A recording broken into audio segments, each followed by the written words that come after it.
est primordial pour les habitants. Et quelque part, on se demande si, une fois de plus, ce projet ne va pas être suspendu. Moi, j'ai quelques craintes. Peut-être que ce soir, vous allez nous rassurer, on va tous l'entendre, mais j'ai quand même quelques craintes par rapport à ce projet. Alors, comment vous allez faire pour financer tout ça? Monsieur Macron et Monsieur Djali, vous avez pourtant voté en leur 13 millions Monsieur Djali, souvenez-vous d'emprunts. On emprunte encore 13 millions d'euros. À mon avis, Dexia va y être un petit peu pour quelque chose. La dette de la ville va apporter pour 116 millions d'euros en 2013. Bien sûr, ça a déjà été dit, 16 millions d'euros de propriétés communales vont être encore vendues. Nous avons déposé ce soir une question orale où nous demandons la liste de ces propriétés. Nous aimerions bien, a priori, je suppose qu'on devrait l'avoir en fin de conseil municipal, nous avons demandé la liste de ces cessions. C'est vrai qu'à un moment donné, je me suis dit, peut-être que le maire va vendre l'hôtel de ville en l'état. C'est-à-dire qu'on arrête tout. C'est peut-être une idée. Et si on vendait l'hôtel de ville? Voilà. Alors, concernant les emprunts toxiques. Concernant les emprunts toxiques, est-ce que vous savez qu'il en reste encore 5 emprunts très toxiques sur la ville? 29 millions d'euros, 25% de la dette sur 20 ans. On n'en est pas sorti, d'accord? On paye déjà très cher, mais on n'est pas sorti.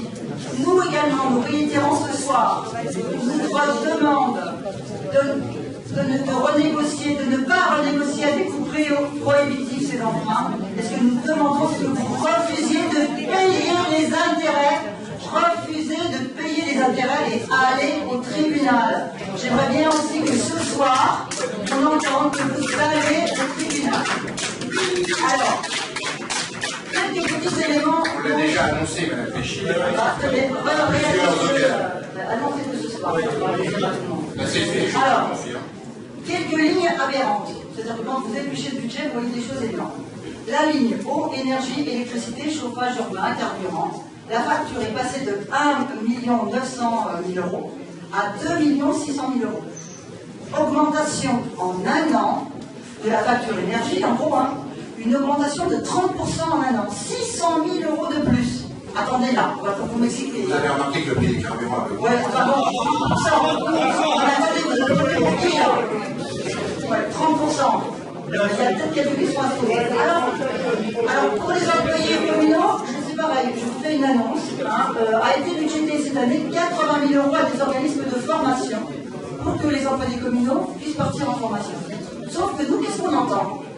On entend que les employés communaux ne peuvent pas partir en formation. Que ça fait des années que certains, finalement, attendent des formations et que, finalement, ils ne les ont pas. Donc, moi, je veux bien. Alors, c'est pas vrai. Je vous signale quand même que l'année dernière, sur le budget de l'année dernière, 35 000 euros de dotation pour les formations des employés a été supprimé. 35 000 euros. Alors, ne me dites pas que c'est pas vrai. Ça veut dire quoi? Qu'est-ce qu'on entend?